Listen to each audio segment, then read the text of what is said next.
위대하고 신비한 세계입니다. 제목만 들어도 거창하시죠? 오늘 말씀, 그 위대하고 신비한 세계를 같이 함께 안내하며 여러분과 함께 나누려 합니다.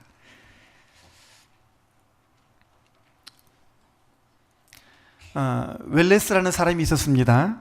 원래는 성경을 전혀 믿지 않던 사람이었는데, 이 사람이 성경이 얼마나 엉터리이고 허구인가, 성경이라는 책이 얼마나 얼토당치 않고 또 오류가 많은 책인가, 이것을 이 사람이 입증해내고 이것을 밝혀내겠다라고 하는 그런 마음의 결심을 하게 됩니다. 그리고 이 사람이 그날부터 창세기부터 쭉 읽기를 시작합니다. 그래서 성경의 오류가 어디 있는가, 성경에 틀린 것들이 어디 있는가, 이거를요 집어내기 위해서 눈에 쌍심지를 켜고 성경을 글자 그대로 연구하기를 시작을 했습니다. 근데 놀랍게도 성경을 전체를 쭉 읽어 나가던 중에 그의 마음에 도무지 자기가 예상치 못했던 변화가 생겨나기를 시작합니다.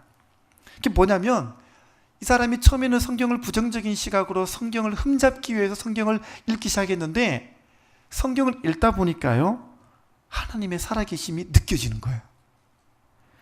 그리고 이 사람 마음에 경외감, 다시 말해서 두려운 마음이 생기더니 어느샌가 그 마음이 하나님을 향한 사랑으로 바뀌기를 시작을 했습니다.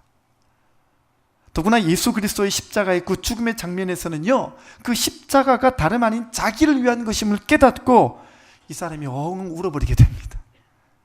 그리고 회개하게 되고, 결국에는 이 사람이 성경을 비판하려고 책을 쓰려고 했던 그가 그 펜을 꺾어버리고 그 다시 이 사람이 글을 써 내려가기 시작했는데, 그래서 나온 책이 바로 벤허입니다. 벤허. 작가 웰레스뿐만일까요? 수세기를 걸쳐서 이 모든 사람을 변화시키고 그들의 인생 가운데 변혁을 준 책은요, 인류 역사 이래로 성경 하나밖에 없습니다. 혹시 유명한 베스트셀러나 소설을 읽어서 인생이 바뀌었다, 내가 이 책을 읽고 내가 구원을 얻었다 라고 말한 사람을 본 적이 있습니까? 없습니다. 왜냐하면 책이라고 하는 것은요, 그저 사람에게 감동을 줄 수는 있어도 인생을 바꾸지는 못하기 때문에 그래요. 그래서 역사 이래로 한 사람의 인생, 한 국가의 인생, 한 민족의 존망을 결정지었던 것은 다름 아니라 성경이었습니다. 그래서 영국의 왕 조지 5세가 성경은 영국에 있어서 가장 귀한 보배이며 세상에서 가장 귀한 것이다 라는 말을 했고요. 또한 링컨도 인류 창조 이래로 하나님의 최대 선물은 성경이다 라는 말을 했던 것입니다. 그 16세기 영국 역사에 이런 기록이 있습니다. 당시 그 국왕이었던 제임스 1세가요, 자기 나라 말로 성경을 번역할 정도로 독실한 신자였었습니다. 근데 그 사람이 재임하던 당시에 암스트롱이라고 하는 도둑이 잡혔었어요. 이 사람이 어떤 큰 도둑이었냐면, 이 사람이 이번에 지은 죄가 사형감이었었습니다. 잡혀왔었어요. 이 도둑이 사형감이었는데, 이 사람이 자기가 받을 사형을 조금이라도 면키 위해서 어떤 꾀를 냈냐면요, 이 왕이 성경을 사랑한다라는 점을 이용하기 시작한 거예요. 그래서 그 점을 이용해서 선처를 부탁합니다. 왕이시여, 제가 죽기 전에 왕이 번역하셨다는, 이게 중요합니다, 왕이 번역하셨다는 그 성경을 한 번이라도 다 읽고 죽게 하여 주옵소서 그랬습니다. 왕이 어땠을까요? 아, 그놈 참 기특한 죄인이로구나. 기특한데 기특한 죄인인 거예요. 그래서 뭐라 그러냐면, 그에게 성경을 주어라, 그리고 성경을 다 읽은 후에 사형을 집행하여라 이랬습니다. 그날부터 암스트롱이 성경을 읽기를 시작을 했습니다. 어떻게 읽었을까요? 빨리 읽으면 빨리 죽으니까 빨리 읽으면 빨리 죽으니까요, 이 사람이 한 구절씩, 하루에 한 구절씩 천천히 읽기를 시작을 했습니다. 하루에 한 구절 읽으면 어떻게 되겠습니까? 이게 정말 글자 그대로 묵상이 되거든요. 묵상이 되는 거예요. 그래서 그 사람이 읽다 보니까 시간이 많이 걸리는 거예요. 왕이 보냈습니다. 언제 죽냐? 아직 창세기인데요? 언제 죽냐? 아직까지 아브라함도 안 죽었어요. 이렇게 하면서 이 사람이 시간이 많이 걸리게 되었습니다. 그러다 보니까 사형 집행이 연기가 되고, 나중에는요, 집에 가서 읽어라 집에 가서 읽어라. 그래서 그 사람이 집에 가서 읽는 특혜를 받게 되었습니다. 근데 이 사람이요, 성경을 읽다가 변화가 된 거예요. 그렇게 읽다가 성경을 읽다가 변화가 된 거예요. 특히 성경을 읽다가요, 예수님 믿으면 영생한다는 걸 깨닫고 이 사람이 믿음을 얻게 되었어요. 그리고 변화를 받게 되었습니다. 이 사람이 어느 날 갑자기 왕을 찾아왔어요. 그리고 하는 말이, 왕이시여, 이제 저를 죽여주시옵소서. 그럽니다. 이제 저를 죽여주시옵소서. 아니, 처음에는 살려달라고 그러던 사람이요, 갑자기 찾아와가지고 죽여달라 그러니까 왕이 깜짝 놀라가지고 너 왜 그러느냐 이렇게 물었습니다. 그러니까 이 사람이 이렇게 말합니다. 이제 제가 성경을 읽다가 예수님 영접하게 되었고, 이제는 제가 죽어도 천국 가게 되었으니 두려울 게 없었습니다. 이제 저를 죽여주시옵소서 라고 청원했던 이야기가 제임스 1세 역사에 기록이 되어 있습니다. 여러분, 그렇습니다. 누구든지요, 성경으로 돌아가기만 하면 사람들이 변화되어집니다. 누구든지요, 성경 앞에 정직하게 서기만 하면 그 사람들의 인생에 변혁이 생겨나기를 시작합니다. 왜 그럴까요? 성경은요, 하나님의 살아있는 말씀이며 능력이기 때문에 그렇습니다.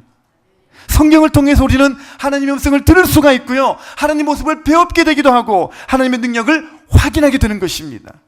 그래서 성경은요, 글자 이 너머의 것이 있어요. 여러분, 성경을 읽을 때 글자만을 읽지 말게 되시기를 바랍니다. 성경 그 글자 넘어가 있다니까요. 성경은요, 그 지면, 그 종이 이상의 엄청난 능력이 그 안에 숨어 있는 것이에요.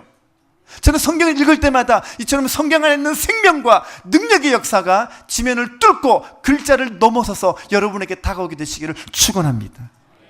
그렇다면 성경은 과연 무엇일까요?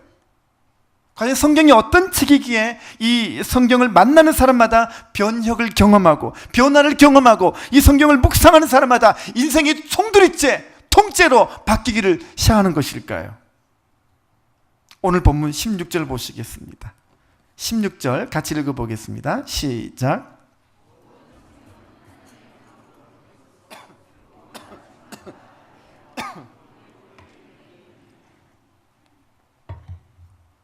자, 여기 봤더니 성경에 대해서 뭐라고 얘기합니까?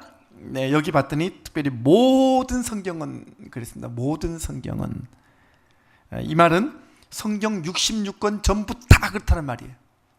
성경은요, 한 권도 빠짐없이 모든 성경은 신약만 그렇고 구약은 아니다, 이거 아니에요.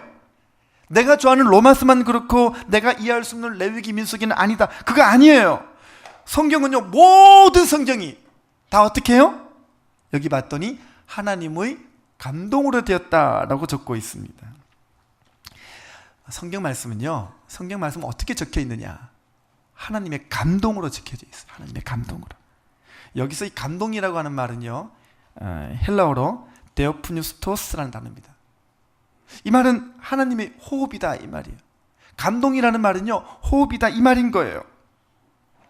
인간을 창조하실 때도 하나님이 생기를 코에 불어넣으셨죠. 그래서 사람이 생명이 되었죠. 마찬가지입니다. 성경도 그 호흡, 그 생기를 불어넣으셔서 기록이 된 책이 바로 성경이에요. 그래서 성경을 일컬어서 살아있는 하나님의 말씀이다 라고 말하는 거예요.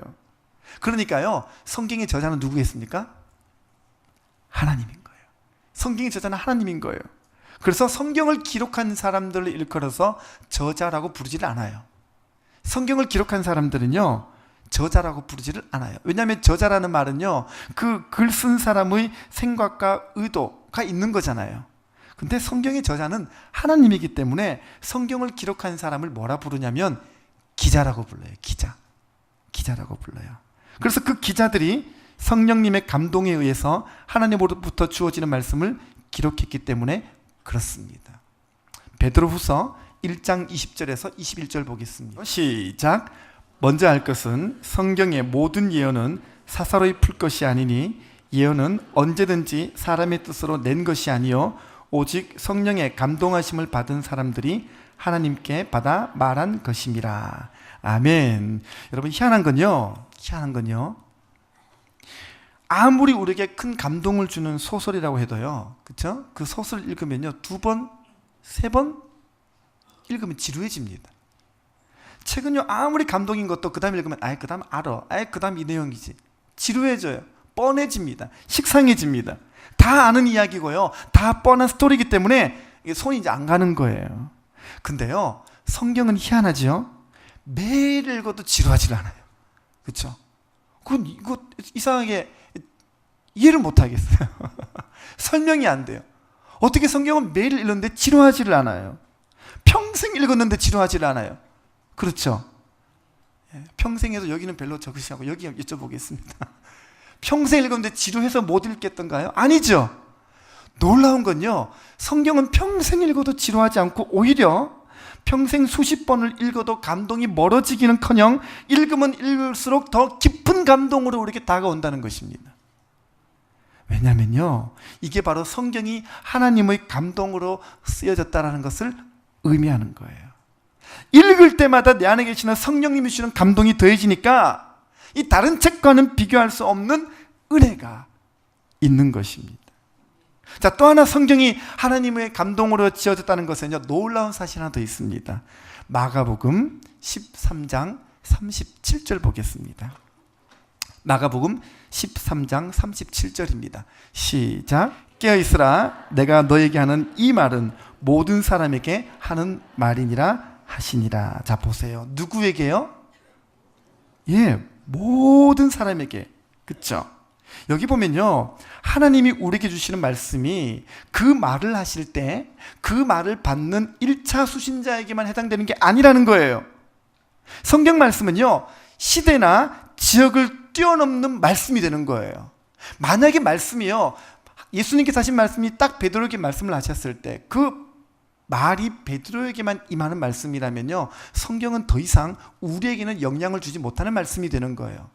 그러나 이 말씀이 베드로에게만 주실 뿐만 아니라 베드로를 넘어서서 시대와 시간과 공간을 넘기 때문에 지금 우리에게도 큰 의미가 있는 말씀이 되는 줄 믿습니다.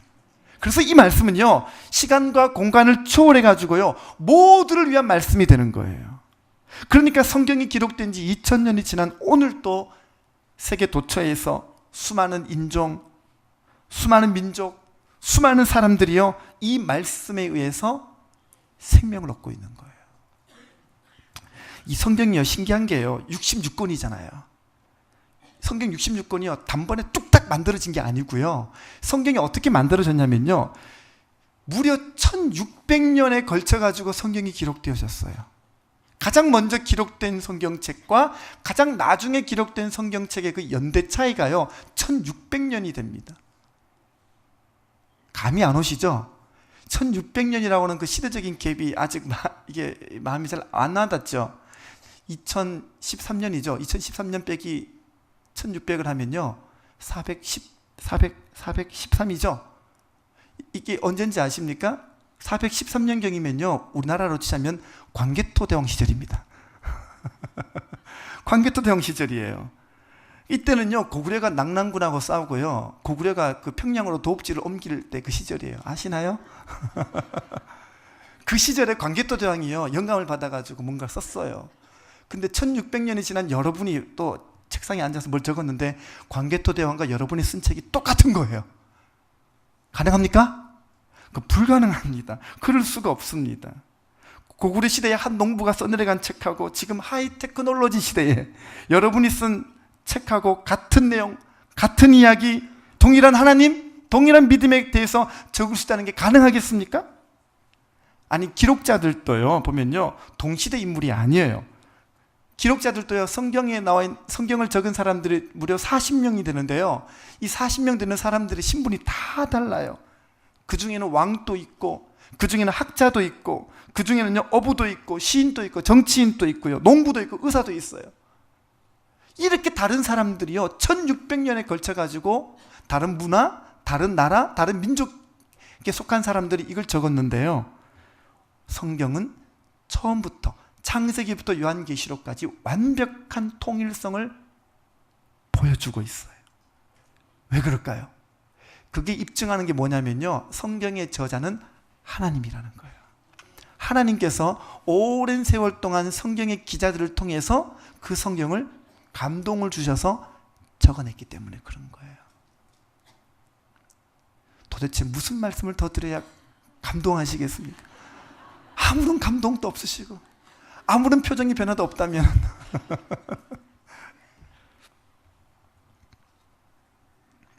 여러분, 그렇기 때문에요, 하나님의 감동이 시간을 초월하고 공간을 초월하는 말씀이 되니까 어떻게 되겠습니까? 여러분, 이게요, 요한복음 맨 마지막 장 9절 보면요, 예수님께서 베드로에게 다가오셔가지고 네가 나를 사랑하느냐, 그 조반을 얹어주시면서 그를 다시 일으키셨던 그 말씀이 베드로에게만 주시는 말씀이 아니라 2000년 지난 나에게도 오셔서 네가 나를 사랑하느냐, 그 음성을 듣는 영혼마다 일어서서 다시 예수님 앞에 나아가고 그들의 인생이 변화되어지고 그 사랑에 감격되어지고 그 사랑에 녹아지고 그 사랑을 인해서 인생이 새로워지는 경험을 지금도 우리가 하고 있는 거 아니겠습니까? 이것이 바로 시간을 넘어서서 공간을 넘어서서 그 말씀이 우리에게 임하는 역사인 줄 믿습니다. 자, 그러면 이 성경은요, 어떤 목적을 가지고 우리에게 전해진 것일까요? 과연 하나님께서 성경을 주신 목적은 무엇이겠습니까? 먼저 오늘 본문 15절 보겠습니다. 15절입니다. 같이 읽겠습니다. 시작. 또 어려서부터 성경을 알았나니 성경은 능히 너로 하여금 그리스도 예수 안에 있는 믿음으로 말미암아 구원에 이르는 지혜가 있게 하느니라. 아멘. 자, 여기 봤더니요, 성경은 구원에 이르는 지혜가 있다, 이렇게 말합니다. 성경은요, 구원에 이르는 지혜가 있다고 말합니다. 여러분, 한마디로 말하자면 구원이 목적이라는 거예요. 성경은요, 구원이 목적인 책이에요. 하나님은요, 바로 우리에게 이 구원의 은혜를 주기 위해서 오랜 시간 동안 많은 사람들을 동원하셔서 성경을 기록하게 하시고 또 그렇게 모으시고 우리에게 전달해 주셨습니다. 요한복음 20장 30절부터 31절도 같이 읽어볼까요? 다 같이요. 시작. 예수께서 제자들 앞에서 이 책에 기록되지 아니한 다른 표적도 많이 행하셨으나 오직 이것을 기록함은 너희로 예수께서 하나님의 아들 그리스도이심을 믿게 하려 하며 또 너희로 믿고 그 이름을 힘입어 생명을 얻게 하려 함이니라. 아멘. 여기도 보니까 뭐라고 말합니까? 성경을 기록한 목적이 뭐예요? 예수님이요, 하나님의 아들이심을 믿게 하려는 것이고 또 이것을 믿고 생명을 얻는 목적이라는 거예요. 이걸 뭐라 그럽니까? 이게 구원이죠. 이게 구원은요, 다른 게 구원이 아니라 예수님이 하나님의 아들이심을 믿어서 생명을 얻는 거예요. 이것 때문에 성경이 기록되어졌다라고 말하는 거예요. 여러분, 그러니까요, 구원을 사모하는 사람이 성경을 안 읽고 구원받을 수가 있습니까? 없어요. 구원의 은혜를 바라는 사람이 예배를 드리는데 졸고 있으면 되겠습니까? 안 되지요. 오직 구원은요, 들음에서 나는 것이기 때문에 이게 말씀을 대하는 태도하고 결코 무관하지가 않습니다.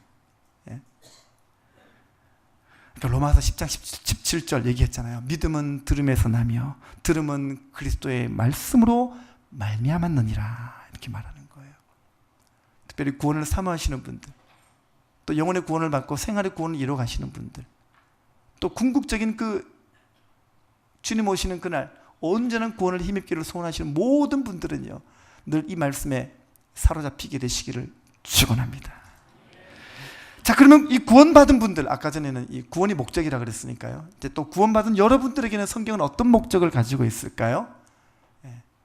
오늘 본문 17절 같이 읽어보겠습니다. 17절 뭐라고 말합니까? 시작.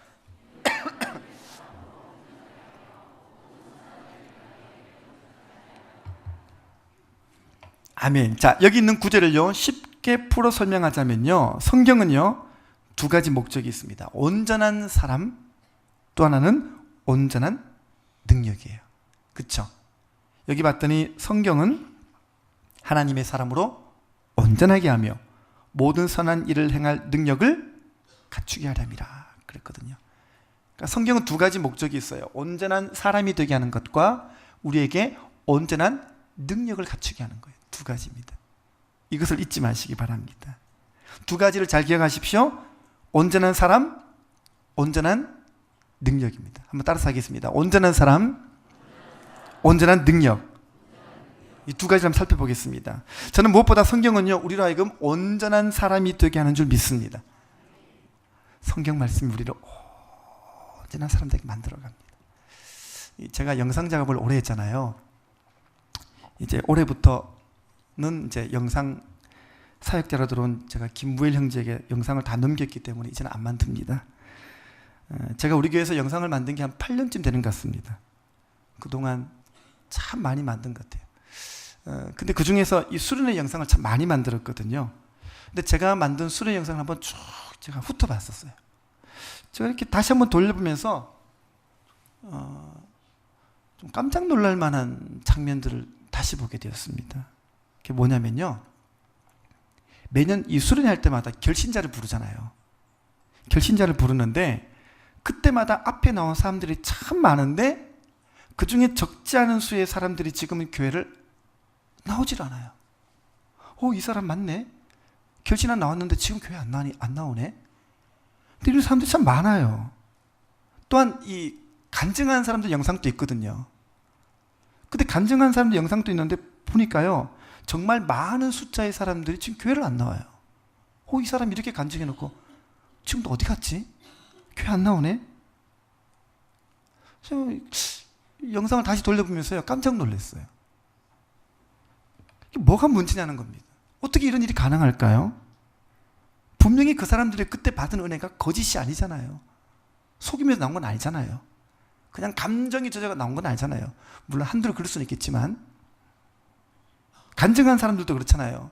거짓말로 간증한 건 아닐 텐데 분명히 주님께서 비춰주시고 구원을 주셔서 간증했는데 지금 믿음 없는 사람도 있어요. 교회 안 다니는 사람도 있다는 얘기예요. 어떻게 된 걸까요? 어떻게 이분들이 이렇게 굴곡 있는 삶으로 그렇게 비껴나갈 수가 있냐라는 것입니다. 이게 뭘 말해주냐면요, 교회 다니기만 한다고 구원받는 게 아니라는 거예요. 구원받으면 저절로 성숙해지는 거, 그거 아니라는 거예요. 그거 다 착각입니다. 우리가요, 결신하고 나서 결신한 이후로 우리를 끌어가는 건요, 말씀이에요. 한 사람도요, 말씀이 없으면 다 자빠지는 거예요. 그러니까 선줄로 생각하느냐, 넘어질까 조심하라 그랬잖아요. 어떻게 조심합니까? 말씀 아니면 안 돼요. 우리가 정말 내가 주님 앞에 인생을 드리겠다라고, 이제부터 내가 주님 앞에 구원받은 삶을 살겠다라고 결신한 순간부터, 그때부터 확 붙잡고 확 사로잡히지 않으면 안 되는 게 뭐냐면 말씀이에요. 우리가 영적으로 자라나고 성숙해지는 것은요, 하나님과의 올바른 관계를 말씀을 통해서 계속 유지해 나갈 때라야만 가능한 거예요. 그러니까 우리가 영적인 생명을 얻고 영적으로 사는 것은요, 말씀과 필연적인 관계를 갖고 있는 거예요. 그래서 야고보서 1장 21절에 아주 중요한 말씀이 하나 나옵니다. 한번 보실까요? 야고보서 1장 21절입니다. 시작. 그러므로 모든 더러운 것과 넘치는 악을 내어버리고 능히 너희 영혼을 구원할 바 마음에 심어진 말씀을 온유함으로 받으라. 아멘. 자, 보세요. 이 말씀 자세히 보시기 바랍니다. 지금 여기 보니까요, 영혼을 구원하는 일에는 반드시 말씀이 역사해서 구원받습니다. 아멘이시죠? 자, 그래서 그 말씀이 마음에 심어졌기 때문에 구원이 얻어진 것입니다. 자, 그런데요, 지금 이 야고보 선생님은 이렇게 말씀하시죠. 구원받은 백성의 마음에 말씀이 심겨져 있다고 말해놓고 이미 심겨진 것을 또 뭐라 그럽니까? 또 받으라 그러죠. 그죠? 심겨진 말씀을 어떻게 해요? 온유함으로 또 받으라는 거예요. 이게 무슨 말일까요? 심겨진 것과요, 받는 것은요, 다른 거예요. 심겨진 것과 받아들이는 것은요, 다르다는 얘기예요. 공식적으로 성립된 것과 마음으로 열고 내 것으로 받아들이는 것 과정에는요, 차이가 있는 거예요. 예. 이번에 김무일 형제가 결혼을 했습니다. 제가 물어보니까요, 아직도 결혼한 게 실감이 안 난다고 말합니다. 여러분도 그렇죠? 여러분 또 결혼하고 나서 저 사람이 내 남편으로, 저 사람이 내 아내로 받아들이기까지는 뭐가 필요합니까? 과정이 필요하죠. 그죠? 그때까지는 신혼입니다. 그때까지만 신혼입니다. 이번에 박근혜 대통령 당선자가 뽑혔습니다. 이 박근혜 당선자가요, 대통령에 취임을 해도요, 그 사람이 우리의 대통령으로 받아들여지기까지는 과정이 필요하죠. 그죠? 똑같은 이치인 것입니다. 하나님께서 말씀을 주셨는데요, 정말 그 말씀을 존경하고 사랑하고 받아들이지 못한 사람이 아직도 많아요. 말씀이 이렇게 뚝 떨어졌어요. 심겨졌어요. 그러나 이 말씀을 제대로 받는 과정이 필요한 거예요. 심겨진 것과 받는 건 다른 이야기라니까요. 가만히 보면요, 지금 또 우리가 예배 시간에 말씀이 떨어지고 있잖아요. 말씀은 씨니까, 우리 토양이니까. 심겨졌지만 그걸 제대로 받는 과정은 다른 이야기라니까요. 그래서요, 말씀을 받는 일이 중요합니다. 말씀을요, 제대로 받아야 됩니다. 하나님 말씀에는요, 품질에는 문제가 없어요. 단지 그 말씀을 받는 나의 토양이 문제인 것입니다. 그래서 이 구원받을 때 한 번 말씀을 받았다고 내 심령이 기경되는 거 아니에요. 그거 아닙니다. 우리는요, 아직도 우리 안에 못된 기질과 나쁜 습관과 굳은 고집과 상한 내면들이 그대로 있어요. 그대로 있어요. 정말 우리가 좋은 토양이 될 수 있도록 말씀을 심고 받고 이걸 자꾸 해야 됩니다. 여러분들이 이 말씀이 심는 걸로 땡 끝나면 안 돼요. 심고 어떻게 됩니까? 받고, 심고 받고, 이렇게 해야 됩니다. 그래서 진짜 온전한 사람, 정말 온전한 인간이 되는 건요, 우리 안에 이 말씀을 심고 받고 이거를 계속 해야 되는 거예요. 특별히 이 말씀 받더니, 말씀을 받을 때 온유함으로 받으라라고 말을 했습니다. 온유함으로 받으라 그랬습니다. 여러분, 성경 말씀을 대할 때요, 이 자동적으로 하나님 말씀을 판단하는 입장에서 보는 분이 계십니다. 기질적으로 자동으로 판단되는 분이 있죠. 예. 너무 똑똑해가지고 성경을 읽을 때도 이것이 먼저 나한테 필터링이 되는 거예요. 딱 거쳐서 한번 이게 하고 이게 받는 분이 있어요. 예. 여러분, 말씀이 나를 판단해야 됩니다. 내가 말씀을 분석하면 위험해집니다. 그때부터는. 이건 정말 중요한 자세입니다. 내가 말씀을 분석하는 위치, 태도에 있으면요, 이 말씀, 이런 사람들은 평생 말씀 묵상해도요, 말씀이 그대로, 말씀의 역사가 그대로, 말씀의 권능이 그대로 안 가요. 예. 어떤 분은 큐티할 때 행이나 이런 말을 씁니다. 내가 오늘 말씀을 잘 뚫은 것 같다고. 잘 뚫은 것 같다고. 여러분, 내가 말씀을 왜 뚫어요? 예. 말씀을 뚫는 게 중요합니까? 말씀이 나를 뚫어야죠. 예. 주객이 전도되어서는 안 됩니다. 말씀이 나를 가르쳐야 됩니다. 예. 말씀이 내게 말하게 하셔야 합니다. 이 말씀은 아닌 것 같은데, 이러면 안 됩니다. 이러면 안 돼요. 정말 온유하고 겸손한 마음으로 내가 하나님의 말씀 앞에 엎드려야 되는 것입니다. 엎드려야 되는 것입니다. 아니, 자꾸 내가 말씀을 판단하고, 내가 말씀을 자꾸 자로 재고, 내가 자꾸 말음질하고, 아니, 이렇게 되면은 말씀이 언제 나를 온전한 인간 되게 하겠습니까? 언제 온전한 인간 되게 하겠어요? 주객이 전도되면 안 됩니다. 예. 말씀이 나를 만지게 하고, 말씀이 나를 다루게 하고, 말씀이 나를 새롭게 되게 하십시오. 말씀이 나를 평가하게 하고, 말씀이 나를 판단하게 하고, 이렇게 하셔야 됩니다. 내가 하는 거 아니에요. 내가 그렇게 하는 거 아니에요. 자, 보겠습니다. 사무엘하 22장 31절입니다. 사무엘하 22장 31절입니다. 같이 읽어볼까요? 시작. 하나님의 도는 완전하고 여호와의 말씀은 진실하니 그는 자기에게 피하는 모든 자에게 방패시로다. 아멘. 자, 보세요. 여기 보니까 하나님 말씀은 뭐라고요? 진실하니. 그렇죠? 예, 하나님 말씀은 정미하니. 다른 번역인가요? 예, 진실하니, 정미하니 같은 단어입니다.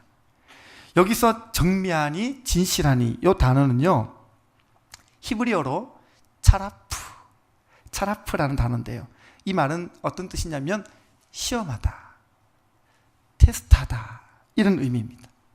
그러니까 무슨 말이겠습니까? 하나님의 말씀은 차라프. 무슨 말이겠어요? 예, 하나님의 말씀은요, 이미 다 테스트가 된 말씀이라는 거예요. 이미 하나님 말씀은요, 시험된 거예요. 이미. 다시 말해서 이 하나님 말씀은 많은 신앙의 선배들을 통해서 수천 년 동안 그들의 삶으로 이미 옳다라는 게 입증되어진 말씀이에요. 입증되어진 말씀이에요. 아멘입니까? 정말 내가 이 말씀대로 살면 후회가 없을까? 없어요. 예. 정말 이 말씀대로 살면 복이 될까? 예, 복이 되는 말씀이에요. 정말 이 말씀대로 살면 주님이 책임질까? 할렐루야, 주님께서 우리 인생을 책임질 줄 믿습니다. 왜요? 예, 말씀드렸잖아요. 이 말씀은요, 이미 입증되어진 말씀이에요. 이미 이 말씀은요, 우리 이전에 살다간, 이미 이 땅에 왔다가 살다간 수많은 믿음의 선배들이 이 말씀을 통해서 하나님 말씀이 옳다라는 것, 하나님 말씀대로 살면 후회가 없다라는 것, 하나님 말씀대로 살면 복이 된다는 것을 이미 입증한 말씀이에요. 그 입증되진 말씀을 우리가 지금 보고 있고, 이 말씀을 우리가 믿고 있는 줄 믿습니다. 그래서 우리가 이 말씀대로 살면 우리도 후회함이 없고 복이 될 줄 믿습니다. 차라프예요. 이미 입증된 말씀이에요. 그 말씀을 우리가 손에 들고 있는 거예요. 그런데 그 말씀을 우리가 또 시험할 필요가 없다라는 말이에요. 왜 여러분이 이 말씀을 시험하세요? 왜 여러분들이 이 말씀이 있을까 없을까? 왜 여러분이 걱정하며 왜 여러분 테스트합니까? 그게 교만인 거예요. 하나님 말씀은 이미 입증되어진 말씀인 줄 믿습니다. 하나님 말씀은 진실하니, 하나님 말씀은 정미하니. 여러분이 믿고 따라가도 후회함이 없을 것이며 실망함이 없을 것이며 참 복이 될 줄 믿습니다. 좀 믿고 좀 따라가시기 바랍니다. 믿고 좀 따라가시기 바랍니다. 여러분의 삶이 지금 정말 곤고하고 힘들어서 이제 정말 견딜 수 없는 한계에 와서 어려움에 직면해 있습니까? 예, 정말 이미 테스트되어진 그 말씀을 다시 붙잡고 가게 되시기를 바랍니다. 지금 힘들어도요, 여러분이 이 말씀 붙잡고 가보면요, 하나님이 내 삶에서도 입증이 되는군요, 이렇게 고백하게 될 줄 믿습니다. 지금 여러분의 삶에 시련이 닥친 이유가 뭐겠습니까? 지금은 여러분의 인생길 가운데 지금 여러분이 막다른 골목 당하게 됐고 지금 여러분이 지금 힘든 상황 가운데 처해 있는 이유가 뭐겠습니까? 예, 딴 거 아니에요. 말씀이 옳다라는 것이 입증하는 것, 그게 여러분의 지금 임무인 거예요. 하나님께 지금 여러분들에게요, 그 상황을 주신 이유는 이제 여러분이 입증하라는 거예요. 지금 여러분이 입증해 보이라는 거예요. 이미 믿음의 선배들을 통해서 입증되어진 이 말씀을 이제는 여러분이 입증해야 될 차례입니다. 시련 가운데 서서 말씀에 굳게 서서 이 말씀이 옳다라는 것을 보여주는 신앙이 되시기를 바랍니다. 하나님, 제가 하나님의 말씀을 제 삶에서 경험하게 하여 주시옵소서. 하나님, 이 말씀이 이미 입증되어진 말씀인데 제가 믿음 가운데 저 역시 이 말씀이 옳음을 입증하는 신앙이 되게 하여 주시옵소서. 이렇게 기도할 수 있게 되시기를 바랍니다. 그러면요, 이런 과정을 통해서 우리가 어떻게 되느냐? 온전한 사람이 되는 거예요. 온전한 사람이 되는 거예요. 이런 과정을 통해서 트라프되어진 말씀, 그 말씀을 여러분이 받고 심겨지고 받고 심겨지고 받고 이런 과정을 자꾸 거치다 보면요, 하나님께서 어느샌가 여러분들을 정금같이 나오게 될 줄 믿습니다. 그래서 온전한 사람이 되는 거예요. 자, 또 하나, 온전한 사람이 되고 또 뭘 준다 그랬죠? 온전한 능력을 준다 그랬습니다. 자, 성경은요, 우리로 하여금 온전한 능력을 갖게 하는 줄 믿습니다. 자, 그러면 성경은 우리들에게 어떠한 능력을 갖게 해줍니까? 성경 읽을 때마다 과연 그 성경이 우리에게 어떤 권능으로 임하여 어떻게 역사하는 걸까요? 세 가지만 살펴보고 마치겠습니다. 첫 번째는요, 성경은 우리들에게 변화의 능력을 줍니다. 변화의 능력. 성경 읽을 때마다 우리에게 변화의 능력이 임하는 거예요. 할렐루야. 누가복음 24장 봤더니요, 엠마오로 내려가는 두 제자 이야기가 나옵니다. 근데 그때요, 예수님께서 그들과 동행해 주시는데 그때 이 엠마오의 두 제자에게 예수님께서 말씀을 주십니다. 말씀을 주셔요. 엠마오에 딱 도착하자마자 그들이 예수님과 함께 식탁에 앉아서 떡을 떼는 순간, 아, 예수님이구나, 이거 알게 됩니다. 그리고 나중에 이렇게 고백합니다. 그들이 서로 말하되 길에서 우리에게 말씀하시고 길에서 우리에게 말씀하시고 우리에게 성경을 풀어주실 때에 우리 속이 뜨겁지 아니하더냐, 이렇게 말합니다. 그리고 그들이 내려가던 길을 돌아서서 힘차게 예루살렘으로 올라갑니다. 여러분 잘 보십시오. 엠마오로 내려가던 이 두 제자가 경험한 것은 뭐였겠습니까? 말씀이에요. 말씀이요. 말씀이 들어오니까 이들이 바뀌어지고 변화되었습니다. 말씀이 들어오니까 이들이 가던 길이 바뀌게 되었어요. 말씀이 생명인데요, 그 생명이 들어오니까 자연적으로 이런 변화가 생겨나는 거예요. 다시 말씀드립니다.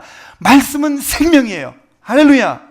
그래서 이 말씀이 내게 들어오면, 이 말씀이 생명이니까 생명이 내게 들어오면 생명 때문에 내 안에 변화가 나타나는 줄 믿습니다. 예. 그러니까 보니까 정말 그런 것 같아요. 우리 자매님들 임신하니까 어떻던가요? 예. 아무런 변화도 없고 아무런 느낌도 없다가 갑자기 얘가 탁 나오던가요? 그렇지 않죠, 그렇죠? 예. 생명을 잉태하고 임신하니까요, 몸에 변화가 일어나요. 근데 몸에 변화만 일어나는가 봤더니 그게 아니에요. 인생 전체에도 변화가 일어나더라고요. 예. 첫 번째는 입맛에 변화가 생깁니다. 예. 전에 그렇게 좋아하던 음식이 싹 바뀌더라고요, 그렇죠? 싹 바뀝니다. 즐기던 메뉴들이요, 하나같이 냄새도 맡기 싫어집니다. 입맛이 막 달라집니다. 예. 제 여동생이 임신을 했는데요, 제가 이런 경우 처음 봤습니다. 10달을요 토하더라고요. 10달을요 통 들고요 10달 내내 꽥꽥 그러더라고요. 아무것도 못 먹어요. 이야, 저렇게 달라질 수 있구나, 생명 때문에. 두 번째는 뭐가 달라지던가요? 관심이 달라지죠. 예, 전에 관심 없던 기저귀, 전에는 상표도 모르던, 분유 이름도 모르던 분유 전에는 치수도 전혀 알지 못했던 애기 옷들, 그죠? 이제 그런 것들이 관심의 대상이 됩니다. 지나가면 애기 옷 보면 어머 저거 사야 되는데 그냥 못 지나갑니다. 관심이 달라집니다. 또 세 번째는 봤더니 가는 게 달라집니다. 가는 것이 달라져요. 이 뱃속의 아기 때문에요, 아무 데나 안 가요. 아무 데나 안 가요. 그렇죠? 자기 몸을 마구 아무렇게나 혹사하지 않더라는 거예요. 왜 그렇습니까? 생명 때문에. 그죠? 그 안에 생명이 있다고요. 입맛이 달라지고 관심도 달라지고 행동도 달라지고 가는 것이 달라지더라고요. 여러분, 한 생명이 한 여인의 몸에 들어오는 순간 이토록 많은 변화가 일어납니다.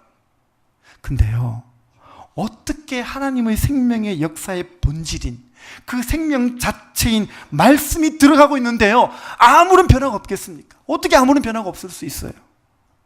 제가 보니까요, 생명의 말씀이 들어가니까 똑같은 역사가 일어나더라고요. 첫 번째, 우리의 입맛이 달라집니다. 입맛이 달라집니다. 전에 화투를 좋아하던 사람이 화투를 꿈꿔요. 술, 담배 좋아하던 사람이 술, 담배 냄새도 맡기 싫어집니다. 지금 제가 좀 그런 간증을 듣는데요, 요즘 우리 청년 남자들이 구원 많이 받았잖아요. 근데 공통적인 현상이 담배가 끊어지고 있어요. 제가 격려를 합니다.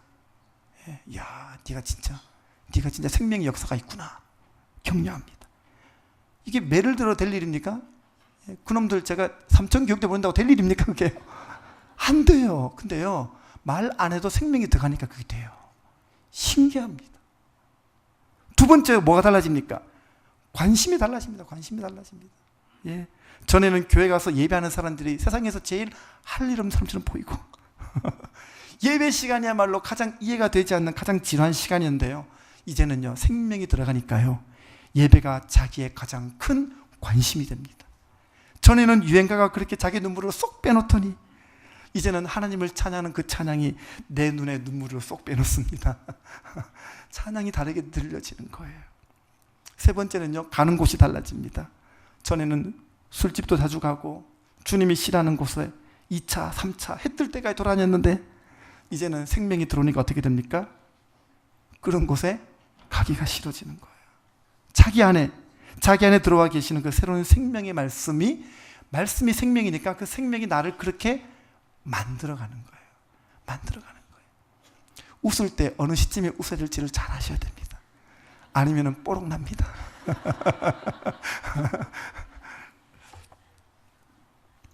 그렇습니다, 여러분. 영적인 생명이, 그 생명의 말씀이 우리 안에 들어오면 우리 안에요, 새로운 성량이 생겨나요. 이건 어떻게 설명이 안 돼요. 정말 말씀이 생명이기 때문에 라는 것 말고는요, 입증될 게 없어요. 그냥 말씀이 들어가니까요. 말씀의 영이신 그분이 들어가니까요, 주님의 인격이 나의 인격이 되고 주님의 관심이 나의 관심이 되고요, 주님의 눈물이 우리의 눈물이 되어진 일들이 막 생겨나는 거예요. 그래서 말씀이 생명이에요. 아멘이시죠? 그래서 그 생명이 들어오기만 하면 우리에게 이런 변화를 주시는 줄 믿습니다. 이제 이러한 생명의 신비를 경험하게 되시기를 바랍니다. 그냥 말씀이 아니라니까요. 생명의 말씀인 줄 믿습니다. 따라서 하겠습니다. 생명의 말씀. 생명의 말씀. 기대감을 갖고 말씀하세요. 그냥 하지 마시고요. 다시 한번요. 생명의 말씀. 기대가 되십니까?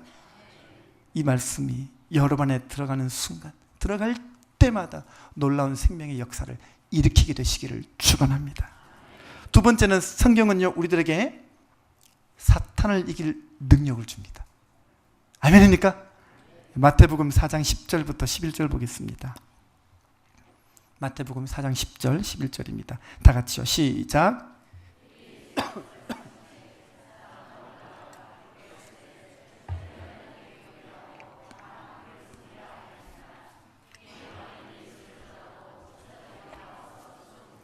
보십시오. 이 말씀 자세히 보세요. 사탄은요, 언제나 어디서나 말씀의 능력을 이기지를 못해요. 사탄이 잘난 것 같은데요, 딱 하나 결정적인 약점이 있어요. 말씀을 못 이겨요. 말씀을요. 사탄이요, 별의 별수를 다 쓰고요, 지능이 뛰어난 것 같으나 딱 하나 약점이 있다니까요. 뭐예요? 말씀을 못 이겨요. 말씀을요. 여러분, 하나님의 말씀의 능력보다 위대한 것은 세상 어디에도 없습니다. 그러니까 보세요. 예수님의 능력이 많으셨을 거 아니에요. 예수님의 능력이 여러 가지가 있었을 거 아니에요. 근데요, 방금 읽은 마태복음 4장 보십시오. 예수님은요, 여러 가지 능력이 있으셨겠지만 하나도 쓰지 않고요, 오직 말씀으로만 마귀를 물리쳤습니다. 왜 그랬을까요? 예, 마귀를 물리치는 데는요, 말씀만이면 돼요. 말씀만이면 돼요. 예. 근데 저와 여러분에게 이 말씀이 있잖아요. 이 말씀이 있잖아요. 이 말씀이 매일매일 공급되잖아요. 영원토록 살아있는 말씀으로 내게 임하잖아요. 그러니까 베드로전서 1장 21절 보십시오. 베드로전서 1장 21절 뭐라 그랬습니까? 안 나오나요? 자막 큐. 같이요. 시작. 너희가 거듭난 것은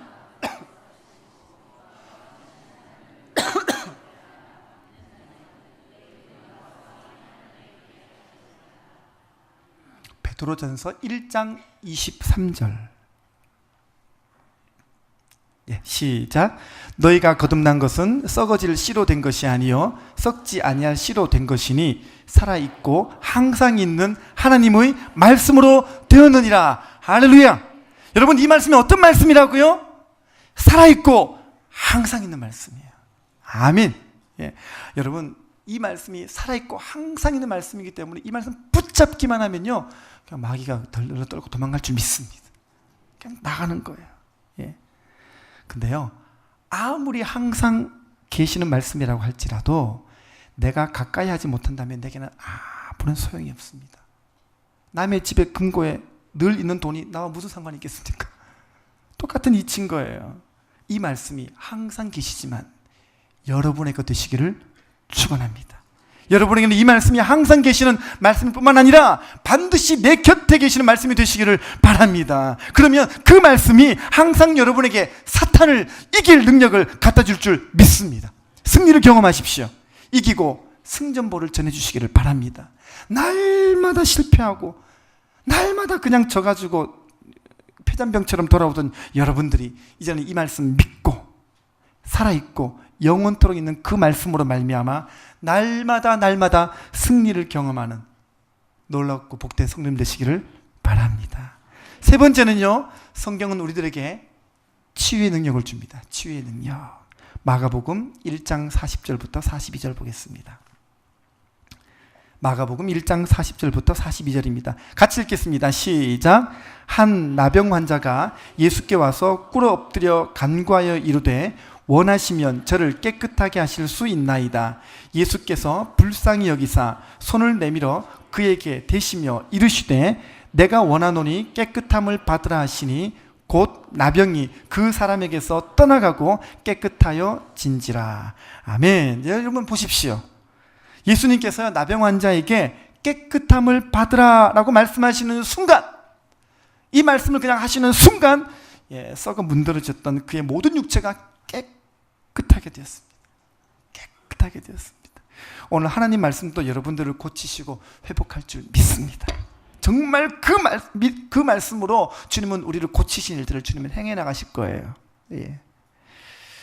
어떤 사람은요, 이게 폼을 딱 보면 알아요. 폼을 딱 보면요, 성경 들고 있는 폼이요, 이게 주간지 같습니다. 쫙 이렇게 딱 넘기는 게요, 그냥 주간지 보듯이 이렇게 싹. 근데 어떤 사람은요, 정말 자신의 운명을 걸고 막 봅니다. 말씀 보는 게 달라요. 여러분들도요, 정말 말씀 볼 때요, 생명 걸고 정성을 들여서 보게 되시기를 바랍니다. 나를 고치시는 말씀인데 어떻게 내가 대충 읽을 수가 있겠어요?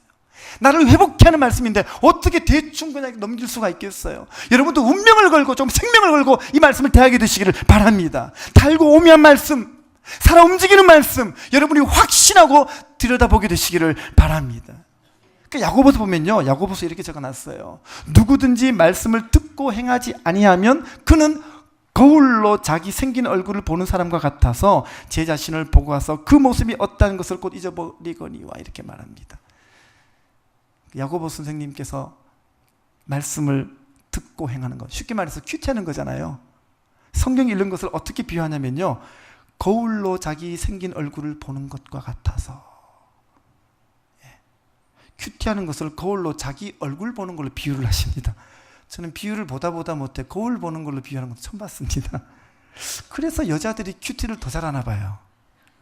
거울을 오래 들여다볼 수 있는 능력. 어떻게 그렇게 자기 얼굴을 오래 들여다볼 수 있는지 민망하지 않으신가요? 참 대단하십니다. 오래 들여다보십니다, 이렇게. 근데 다 여자들은 다 공주병이 있어가지고요, 보시면서 거울아 거울아, 이 세상에 어떤 아줌마가 나보다 더 이쁘냐, 이렇게 묵상하듯이 쳐다보면서 이렇게 아침에 황치를 하십니다, 이렇게. 근데 성경을 그렇게 보라는 거예요. 막 뚫어지게 봐야 돼. 보통 남자들은 이 거울을 대충 보잖아요, 그죠? 그래서 아침에 일어날 때나 회사 갈 때나 밥 먹을 때는 똑같은 모습으로 유지하십니다. 여러분, 휴대폰 디카로 대충 찍은 사진하고요, 정말 정밀도가 높은 DSLR하고 찍은 사진은요, 선명도가 달라요. 마찬가지입니다. 말씀을요, 생면 멀고 들여다보는 사람은요, 대충 보는 사람하고 달라요. 여러분, 또 말씀드립니다만요, 본문을 읽을 때요, 읽고 또 읽고 수십 번 읽으십시오. 그러고 나면요, 제가 그때 뭐라 그랬죠? 성경 말씀이 여러분에게 뭘 걸어온다고요? 말을 걸어온다 그랬죠? 성경 말씀이요, 내게 말을 걸어올 때까지 읽으십시오. 읽으셔야 돼요. 우리는요, 대충 읽어놓고 큐티 대충 해놓고요, 뻔한 말씀, 건질 게 없다, 이렇게 말합니다. 아니, 건질 게 없다가 아니죠. 이거는요, 바다가 깊은데요, 낚시를 그냥 1m만 딱 해보고 건질 게 없다는 말과 똑같은 거예요. 스쿠버 다이브를 해본 사람하고요, 잠수함을 타고 내려가 본 사람하고는요, 다른 거예요. 바다의 깊이를 탓하지 마십시오. 내가 내려갈 수 없는 것을 탓하시기 바랍니다. 말씀은요, 깊이가 있어요. 말씀은요, 깊이가 있어요. 근데요, 이 깊은 말씀은요, 내게 깊은 은혜를 주고 완전한 치유를 행해 주시는 줄 믿습니다. 깊은 만큼 치유를 경험하게 되는 거예요. 여러분, 예배를 드릴 때도요, 예배가 나를 어떻게 하지 못할 거라는 그런 믿음을 가지고 예배 드리는 사람이 있어요. 예배 드려봤자 이것도 믿음이라니까요. 예배를 드려도 별 표가 없다, 예배를 드려도 별 소용없다, 이것도 믿음이에요. 근데 그런 믿음은 깨 부셔야 됩니다. 예배를 드리면, 말씀을 읽으면, 말씀을 묵상하면 내게 역사가 나타나고 내게 치유가 나타난다, 이것도 믿음이라니까요. 어떤 믿음을 택하시겠습니까? 보면요, 우리가 나도 모르게 나도 잘못된 믿음을 택하고 있는 경우가 더 많아요. 말씀을 읽으면 변화가 나타나고, 말씀을 읽으면 사탄을 이기고, 말씀을 읽으면 내게 치유가 나타날 줄 믿고 읽으시기를 바랍니다. 읽되 깊이 읽으시기를 바랍니다. 그래서 말씀을 들은 인생은 정말 달라질 거라고 믿으시기를 바랍니다. 말씀이 자꾸 들어오면요, 내 삶의 치유와 변혁이 일어날 것이라고 믿으시기를 바랍니다. 요한복음 15장 3절에 보니까 예수님께서 이렇게 말씀하십니다. 다 같이요. 시작. 너희는 내가 일러준 말로 이미 깨끗하여 졌으니. 할렐루야. 예, 말씀을 읽으면요, 우리가 이걸 경험해요. 깨끗하게 됩니다. 깨끗하게 됩니다. 말씀은요, 우리 안에 있는 독소를 씻어냅니다. 할렐루야. 우리 안에 뭐가 있어요? 우리 안에 뭐가 있기에 이걸 자꾸 씻어낸다고 말씀하십니까? 가만히 들여다보십시오. 내 안에 분노가 있잖아요. 내 안에 한이 있잖아요. 내 안에 짜증이 있잖아요. 내 안에 교만이 있잖아요. 내 안에 완악함이 있잖아요. 내 안에 죄도 있잖아요. 근데 이걸 어떻게 해요? 말씀이 씻어주는 거예요. 내 안에 있는 것들은요, 퐁퐁으로 안 닦여요. 그 유명한 바디워시로 아무리 닦아도 안 돼요. 소독약을 입에 털고 넣어도 안 돼요. 어떻게 해요? 말씀으로 씻어지는 거예요. 정리해 보겠습니다. 말씀은 우리에게 온전한 능력이 있다고 말씀을 드렸습니다. 어떤 능력이요? 첫 번째는 우리에게 변화를 주는 능력이 있다고 말씀드렸습니다. 두 번째는요, 우리에게 사탄을 이기는 능력을 준다고 말씀드렸습니다. 세 번째는요, 말씀은 우리에게 치유를 준다고 말씀드렸습니다. 믿으십니까?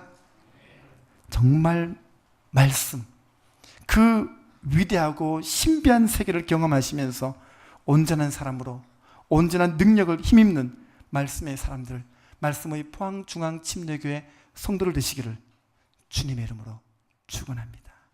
기도하겠습니다.